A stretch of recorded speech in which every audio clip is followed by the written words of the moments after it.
Alors, Daf Chavav Amud Bet, le taf du jour, il y a une histoire qui nous est décrite avec Rabban Gamliel et Rabbi Akiva et Rabbi Yoshua qui étaient sur un navire.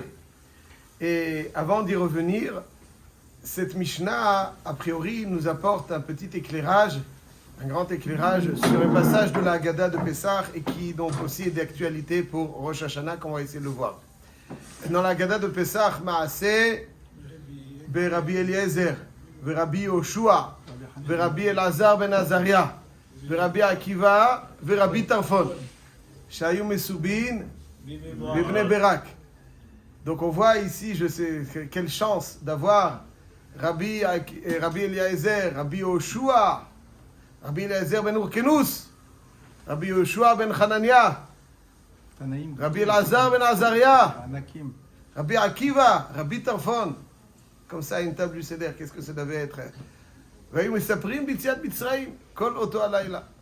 Donc c'était d'une intensité très rare. Et lorsqu'on lit ce passage de la Haggadah, il y a toujours quelque chose, a priori, qui titille un petit peu. La Gemara dans Masechet Souka nous rapporte l'avis de Rabbi Eliezer ben Urkenus, qui était d'avis que un homme se doit de se trouver chez lui pendant les fêtes. Yom Tov Rishon, tu ne sors pas de la maison. Où est-ce qu'habitait Rabbi Eliezer ben Urkenus? Hazak ou Barou, Rabbi Shimon, Lod, magnifique. Et où est-ce qu'habitait Rabbi Akiva? Bnei Brak. C'est pour ça que la rue principale,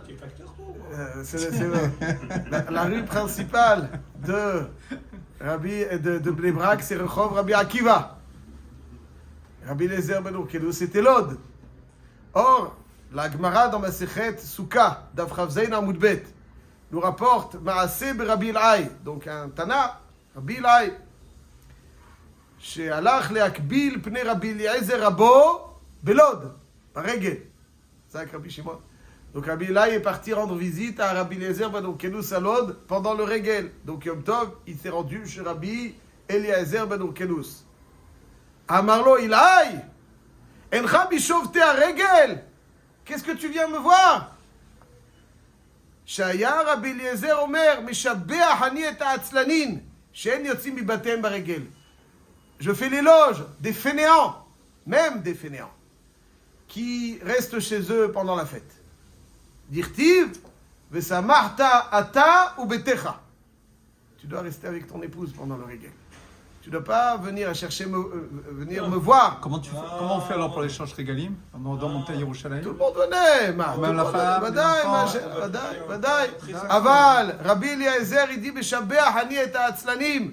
Je fais l'éloge des ha'atzlanim, she'en yotzim mibatehem baregel, qui ne laissent pas leur femme toute seule pendant le regel. Dirtiv, vesamarta ata uvetecha. Il a bien entendu. La Gemara elle dit, ve'amar Rabbi Yitzhak, v'naim shechayav adam lakbil pnei rabo baregel. Arrête, chiyuv, lakbil pnei rabo baregel. C'est quoi? Rendre visite à son rave pendant le regel, c'est quelque chose d'important. D'où on l'apprend de la Shunamite. La tzadeket qui, tout d'un coup, après ce qui s'est passé, l'événement qui s'est passé, elle va aller voir Elisha. Et son mari ne comprend pas trop ce qui se passe. Pourquoi elle va voir Elisha? Elle lui a rien dit. Et il lui dit, le Chodesh velo Shabbat. C'est-à-dire qu'elle avait l'habitude, Rosh Chodesh, d'aller voir Elisha, le Rav. Donc, il lui dit, le Chodesh velo Shabbat, pourquoi? Donc, on voit d'ici, Kol Shekel, pendant le Regel, qu'il y a une mitzvah, il faudrait expliquer pourquoi, mais en tout cas, c'est Chayav Adam Lagbil Pnei Rabo Baregel. Voilà le Shabbat. Non, il y a marqué Chodesh velo Shabbat. Alors, c'est elle qui a dit, elle était une... Mais en tout cas, Baregel, Chayav. Il dit, donc pourquoi est-ce que Rabbi Eliezer gronde Rabbi Elai?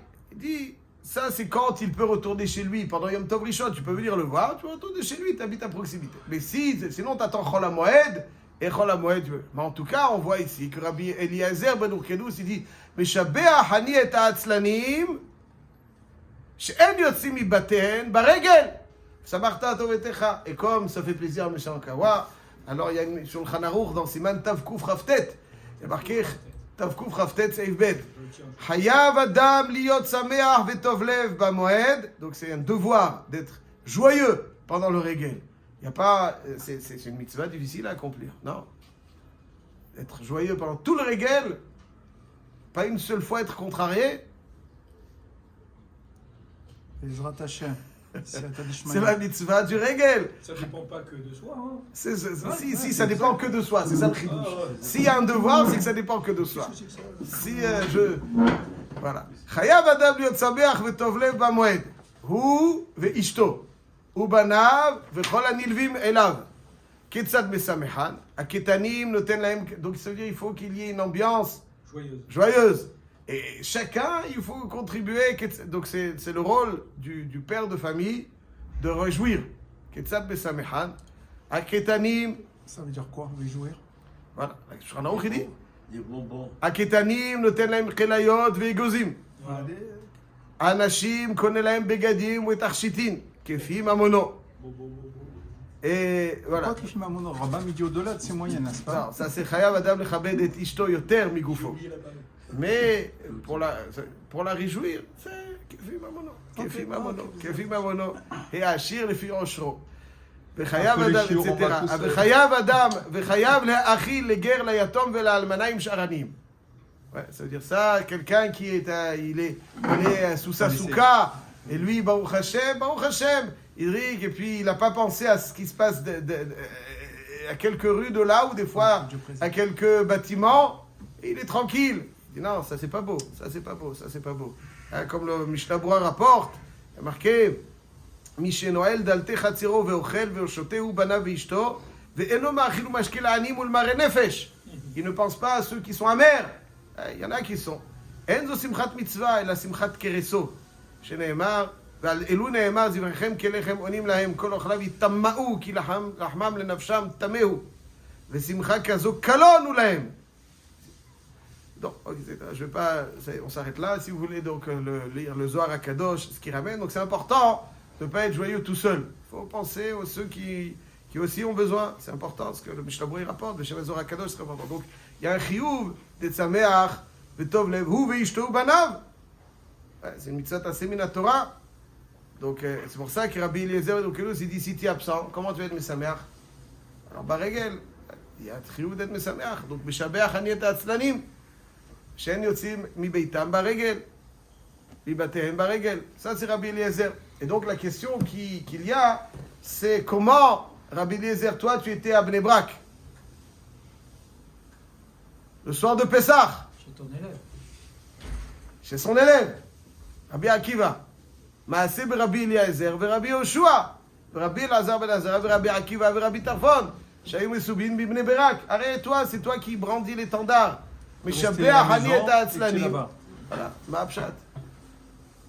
מה הפשט? אז il y a une Mishnah dans Maaser Sheni qui est rapportée dans plusieurs endroits, dans le Chasse. Peut-être qu'il est parti avec sa femme. Voilà, c'est une éventualité. Mais une éventualité. Mais il y a cette Mishnah, une réponse qui nous est proposée, qui est la suivante. Il est marqué dans la Mishnah, dans Masechet Maaser Sheni, Maaseh b'Rabban Gamliel uzkelim shehu ba'in basfina. Il se passe quelque chose d'assez singulier. Donc ils étaient dans un navire et tout d'un coup, Amar lahem Rabban Gamliel les zkenim. Isur shani atid lamoud natun lo liYoshua. Rabban Gamliel va, tout d'un coup, pendant qu'ils sont sur le navire, opérer une distribution de Maasot. Rabbi Yoshua ben Hanania, donc notre fameux Rabbi Yoshua, Maaseh Rabbi Eliezer et Rabbi Yoshua. Rabbi Yoshua ben Hanania était un Lévi. C'était un Lévi. Donc il dit Rabban Gamliel, Maaser Shani Atid Lamoud, c'est-à-dire que le Maaser qui n'a pas encore prélevé, qu'il prélèvera, je le donne dès à présent à Rabbi Yoshua ben Hanania qui est un Lévi. Donc il y a un chiyuv de Maaser Rishon et il y a un chiyuv de Maaser Ani. Quand est-ce qu'il y a un chiyuv de Maaser Ani? La troisième année du cycle dans la Shemitah, il y a les 2 premières années Maaser Rishon, Maaser Sheni. La troisième année Maaser Rishon et Maaser Ani. Et à qui va donner le Maaser Ani? À Rabbi Akiva. Rabbi Akiva, avec toute sa grandeur et son immensité, son génie, il était Gabay Tzedaka. Ah, Gabay Tzedaka. Gabay Tzedaka. Ve'isur acher shani atid lamoud, qui est donc Maaser Ani, Natuno la Akiva ben Yosef Kedesh Yizkebol Anim. Ça veut dire que Rabbi Akiva ben Yosef, il était, c'est un homme de chesed, Rabbi Akiva. Donc c'est un homme de chesed, donc il était Gabay Tzedaka. Et la Gemara, elle dit, et comment ils vont acquérir ces Maasrot, Rabbi Yoshua et Rabbi Akiva, il va leur donner, leur louer plutôt, l'endroit sur lequel ils sont posés. Chez lui, donc à Ban Gamliel, dans sa grange, donc il leur donne, comme ça ils sont connus. Alors il y a des endroits dans le chasse où on considère que c'est Kinyan Khatser, il y a d'autres endroits où on dit que c'est Kinyan Agav, et si c'est Kinyan Agav, Metaltelin Agav Karka, alors la Gemara elle débat, est-ce qu'on a besoin que ce soit Tsivourine, est-ce que les Metaltelin ont besoin, c'est-à-dire quand je dis Agav, c'est-à-dire je donne dans l'acquisition du Karka et des Metaltelin, est-ce que les Metaltelin ont besoin d'être posé sur le carca ou pas. La Gemara elle débat autour de cela. Donc on voit ici que c'est surprenant, tout d'un coup ils étaient donc Rabban Gamliel va distribuer. Dans la Mishnah, dans Maaser Sheni, ici dans cette Gemara qu'on ramène, elle ramène juste ce qu'il faut pour la halakha de Agav.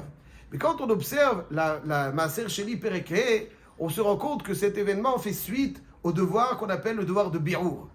En quoi consiste le devoir de Bi'ur? Comme on a dit, il y a donc Maaser Rishon, Maaser Sheni, les 2 premières années de la Shemitah. Ensuite, Maaser Rishon, Maaser Ali. 4e et 5e, Maaser Rishon, Maaser Sheni. 6e, Maaser Rishon et Maaser Ali. À la fin de chaque cycle, autrement dit, chaque 3 ans, à la fin de chaque 3 ans, Erev Yom Tov Shel Pesach, Erev Yom Tov Shel Pesach, on a le devoir de se débarrasser, entre guillemets, de tous les Maasrot qui n'ont pas encore été distribués. Ça, c'est un chiyuv de Bi'ur. Donc il faut distribuer à Pessah, n'est-ce pas? Donc ça veut dire qu'on parle, il y a eu suffisamment de temps après Sukkot, où on a tout engrangé. Donc Pessah, deadline. C'est le dernier délai pour distribuer ces Maasrot. Et il s'avère donc que ils étaient sur le navire tous, Erev Yom Tov Rishon Shel Pesach. C'est pour ça qu'il a distribué les Maasrot. N'est-ce pas? Bitam Biur, comme ça c'est voir dans la Mishnah, dans Maaser Sheni. Dire à Rabbi Reuven Margaliot que vraisemblablement ils étaient sur le navire Erev Yom Tov, ils vont accoster au port de Yafo. Et au port de Yafo, ils n'ont pas le temps de rentrer chez eux. Donc ils vont aller dans la ville de celui qui était avec eux. Rabbi Akiva, en l'occurrence, décrit dans cette Mishnah, à Bnei Brak, Yafo, Bnei Brak, n'est-ce pas? Yafo, c'est pas loin de Bnei Brak, comme c'est marqué dans le Navi, et jusqu'à aujourd'hui, c'est Bnei Brak. Donc, parce qu'ils n'ont pas eu le temps, après avoir, ils étaient sur le navire, Erev Yom Tov, Anous, ils étaient Erev Yom Tov Rishon, chez le Pessar, on peut dire aussi qu'il était avec sa femme, comme M. Cohen l'a proposé, mais vraisemblablement, j'ai du mal, Chayav Adam, Mishabeach Ani et Atzanim, Shenam Yotzim Beatem Baregel, machma qu'il faut être à la maison pour réjouir la femme, les enfants et tout le monde. Bon, en tout cas, la proposition de Rabbi Reuven Margaliot que je trouve géniale, elle est qu'ils étaient donc Erev Yom Tov Rishon chez Pessah, Zman HaBi'ur, et donc ils vont accoster au port de Yafo et pas avoir le temps de rentrer chez eux, et donc ils vont se trouver chez l'élève, donc Rabbi Akiva, parce que c'est comme vous avez fait remarquer, Rabbi Akiva est l'élève de Rabbi Eliezer, en général c'est l'inverse qui se produit, mais là c'est Rabbi Eliezer qui va chez Rabbi Akiva, alors c'est très logique, d'après cette éventualité, que c'était peut-être rattaché à ce moment qui est décrit dans la Mishnah et dans la Gemara ici du Daf, et qui s'est passé Erev Yom Tov Rishon Shel Pesach, comme ça c'est Erev Yom Tov Rishon Shel Pesach, ils accostent, ils vont aller donc pour le soir du Seder à l'endroit le plus proche de Yafo, donc chez Rabbi Akiva, et là-bas donc on va nous décrire que tous ces Tanaïm qui étaient sur ce navire. Alors pourquoi Rabban Gamliel n'est pas mentionné? Parce que vraisemblablement Rabban Gamliel étant Nassi, on n'a pas le droit d'être Messev devant le Nassi. Rabbo Mouvak et le Nassi qui est considéré Rabbo Mouvak, alors il y a un dioun là-dessus. Ben, en tout cas, donc c'est pour ça que Rabban Gamliel, donc c'est pour ça qu'on est nombre dans ce Baasé Rabbi Eliezer, Rabbi Yoshua, Rabbi Elazar ben Azaria, Rabbi Akiva et Rabbi Tarfon. Donc Rabban Gamliel a donné à Rabbi Yoshua et Rabbi Akiva, c'était les deux concernés par les Maasrot.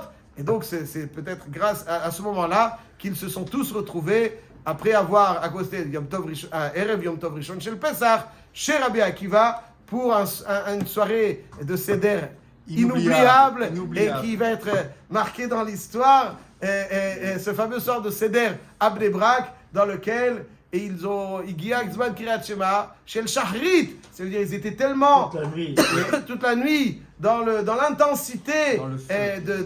l'intensité de Sipur Yetziat Mitzrayim. Imaginons juste, on aurait aimé être là-bas, voir tous ces Kedoshé Elyon qui sont Messivin le soir de Pessah. Vayu Mitzaprim B'Yetziat Mitzrayim. Kol HaMesaper B'Yetziat Mitzrayim Rezeh Meshubach. Et Reb Rosh Hashanah, on doit rester avec sa femme aussi?